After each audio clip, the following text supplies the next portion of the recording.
Hello world. Last night I started to feel ill.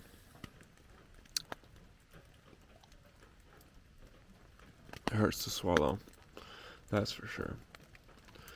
Top of that, it's raining. First day of rain. So, what can you do? Sometimes it rains. Tent seems to be keeping the inside pretty dry so far, but it's definitely wet. My throat hurts. Alright, I'm gonna start packing up. Gotta keep moving. Okay. Got my stuff packed up. Finally got out of my tent like an hour later. Gonna drink some coffee, have some cold breakfast, and keep moving on. I haven't been there a long time. Yeah, there's still good spots for sure. Yeah, same. I gotta go eventually.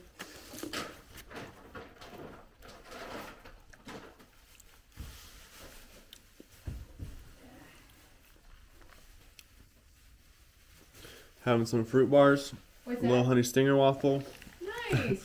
and some smoked salmon. Thank you. I'm just trying to share it with the future viewers. People of the future, this is what I'm eating. Alongside Half Pint. You want to be featured? Sure. I'm Is it just half taking pint? out my trash. We're out here. Appalachian Trail life. It was a good night. I'm feeling good, despite the weather. You know, sun's gonna come out. We're gonna see 65 degrees. Like, you know, life is good. Push off. All right. It's nice meeting you. Be safe. You as well. Stay dry. Yeah. Today, you know, like you said, what? It's supposed to get up to 65 and no, like, what did you see, a percentage chance of rain? Like minimal. Okay. Till Good. tomorrow. Good to know. Adios. I think I'll go this way. All right. Been hiking for a little bit, and it's coming across this part of the trail I wanted to share because I just find it incredible out here, and maybe I'm overstating, but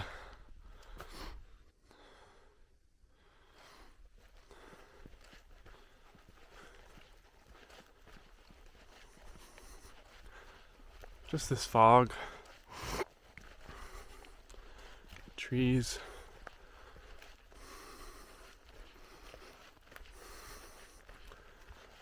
I feel like I'm on the set of like Lord of the Rings or something.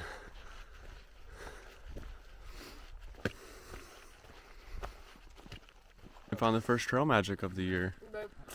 We got Max Forrester, Maybe a little bit further than that gentleman there, hooking it up. He's got lollipops, water.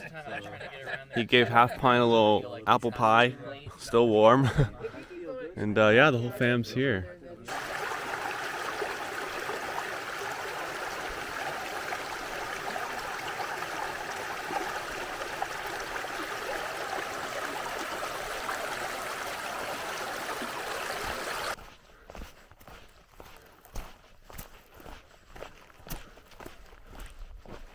Ahoy. Howdy.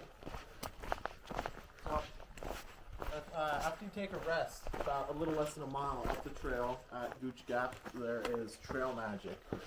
Burgers, camping, and drinks, as well as we're trying to set up a movie night.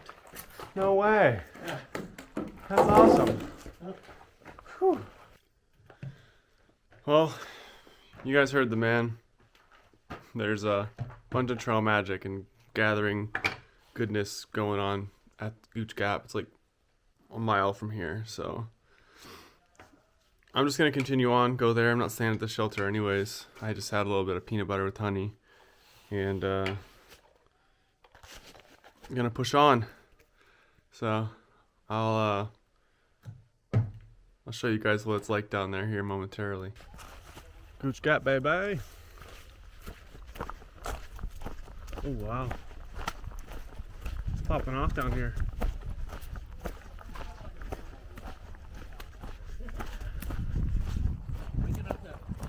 Oh yeah.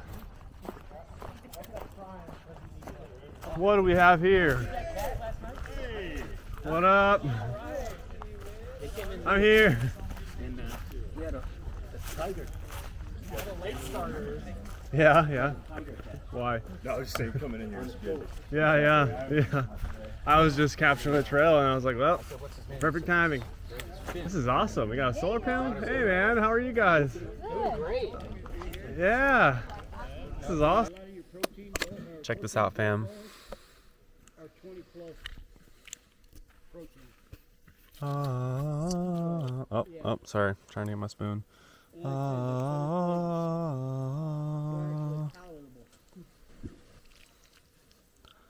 what I'm talking about.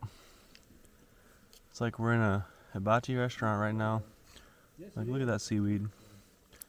Some gourmet stuff. Just rice ramen and little miso packets.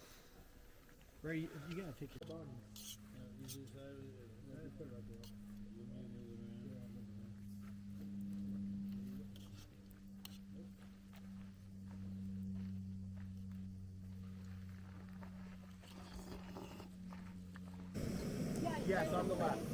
I see the blazer. I have myself some goji green tea, guys. Like I said, gourmet. I value my nutrition. And yeah, got a little bit of antioxidant action going on here. For your health, as Steve Rule would say.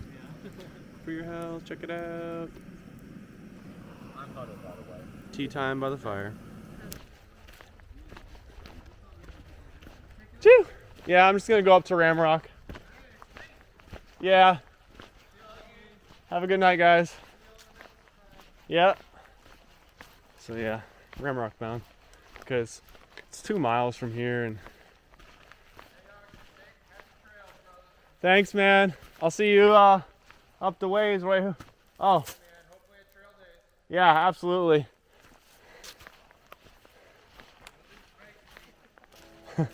We'll get crazy together.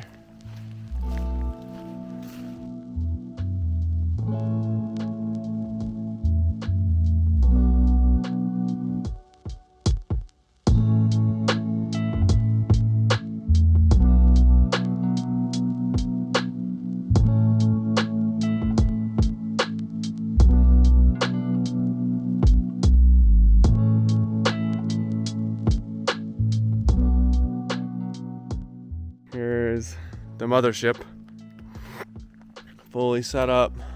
Oh, just one little thing. Forgot to put this. Need 2 hands for it, but a little ventilation. And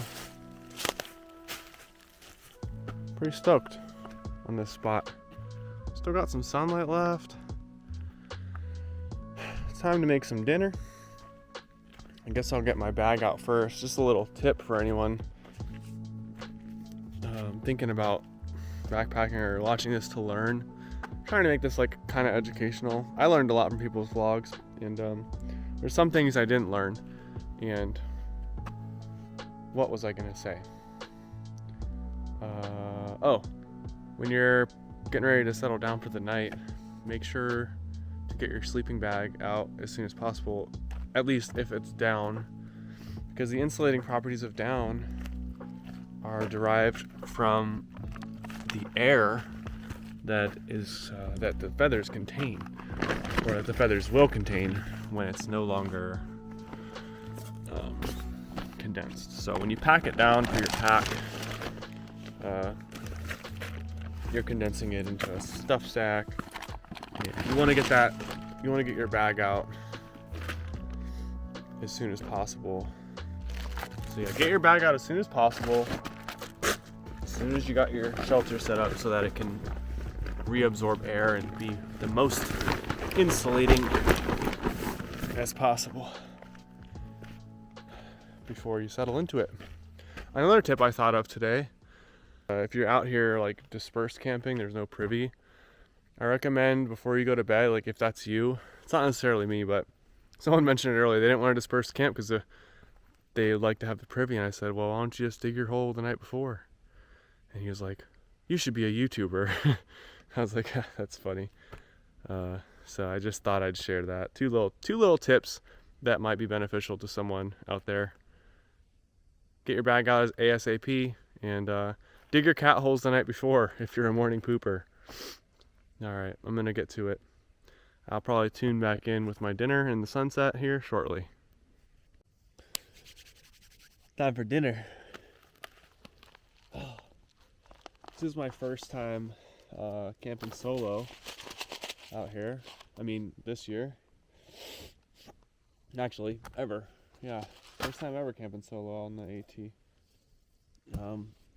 Like I said, there was word on the trail was that other people pushed up to here, but there's no one here, and I'm okay with that, honestly. It's nice and quiet. Like, I've been wearing my voice out with all the socialization.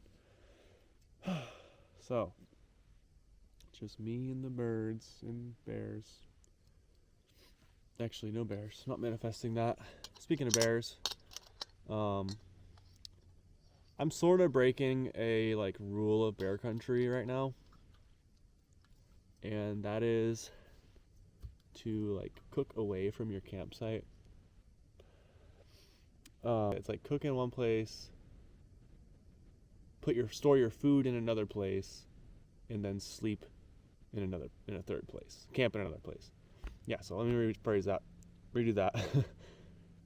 Bag it up a little bit. Yeah, rule of 3 is you cook in one place, store your food in a different place, and you camp in a third location. Just so all the smells are minimalized. However, living on the edge. I'm just gonna cook right here. I haven't seen any signs of bear activity. That's not good. That doesn't mean that there's no bears here. So I'm risking it. What in the world did I do? There, go. Got my JetBlue stash here.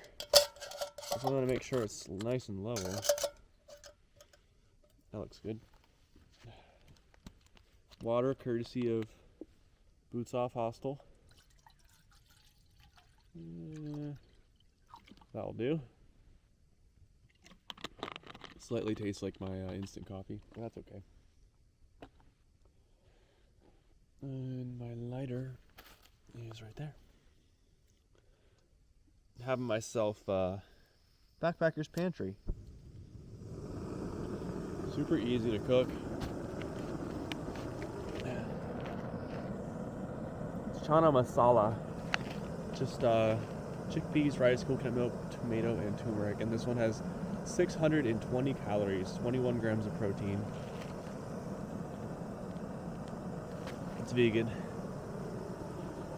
As I said, I'm not entirely vegan, like I'm primarily plant-based, but I do deviate here and there. I don't like to box myself into any category these days. But yeah, I still grind on some plants, baby. It's gonna be interesting camping alone tonight, but I'm sure I'll see plenty of faces tomorrow. Everyone's gonna be heading up here. Got a big day tomorrow. It's still gonna be like 13 and a half miles, and gotta go over Blood Mountain. I mean, it's called Blood Mountain. It's a massive hurdle for this area, like probably the biggest one in Georgia, or the hardest one. I don't know about biggest. It's definitely difficult though. So it's gonna be a big day tomorrow. I'm gonna try and get up early to knock it all out, get over Blood Mountain before the storm hits. I don't want to be up there in the midst of the storm. So that's my plan for tomorrow. I'm just gonna get up probably right with the sun and get going as soon as I can, just to bust that out. And tomorrow night I'll be camping just past Chattahoochee. I love that name, just rolls right off the tongue. Chattahoochee. It's like a bear sanctuary, which I really love because people still hunt bears to this day, which blows my mind. But yeah, it's a bear sanctuary, so you can't camp there without a bear canister. They don't want people to be creating habituated bears where they're not allowed to be killed. Understandably. Look at that. Boil it already. What was the time on that, guys? Drop it in the comments. How long did it take for JetBoil to get me my water here? I'm going to try and get this in here without spilling. I think I made more than enough water. Yeah, I didn't need to add that extra water there. It would actually... Okay, that's not an official boil time because I added cold water to it. Just thinking I wouldn't have enough, but I guess I'm cleaning my pot with this. Another little tip with your camp stove and pot. Once you're done boiling your water, I mean, as long as you're not cooking in your pot, which I never do, I only like boil water in here and add it to dishes. Keep my pot clean. Well, actually, I lied because I did my ramen in the pot, but for like these curries and stuff, I only do the water and add it to the pouch. But anyways, I dry my pot out just with a little bit of fuel here so that when I repack it, like this little pouch that keeps the stove and the fuel and everything that goes in there and the lighter doesn't get any kind of corrosion going on, or not corrosion, but you know what I mean. I don't want that stuff to be wet in there if I can avoid it, because it will leave behind like rust, alloys, whatever. Try to avoid that, maximize the life of the stove, and consume the least amount of metals. I mean, non-desirable metals. I'm not trying to be eating the rust. That thing cools off pretty fast. This thing's so cool. The stash of the JetBoil, it's the lightest of all of them, and it all packs down nicely if you get it just right, like so. You can put that in there. The fuel itself fits into the lid. That. So I got the lid in the fuel, and then it's asymmetrical, so it goes off to the side of the burner and lighter, and then it all just stays contained. And look at that, I just boiled water in that. I'm already handling it with my bare hands. It cools off so fast. Very nice setup. A lot of people talk trash about JetBoil. I approve. JetBoil, good job, whoever designed this. Also the designer of this tent, like, thumbs up. They were very thoughtful with all the things. So yeah, just put your water in the backpacker's meal and massage it around, get all the spices and seasonings mixed in, and here in about 8 minutes or so, or less now, it's been sitting already, so yeah, it says you let it sit for 8 minutes, stir it again, and then 7 more minutes, so 15 minutes, you got a solid meal, 620 calories, can't go wrong. Chana masala, absolutely delicious. Backpacker's Pantry, A+.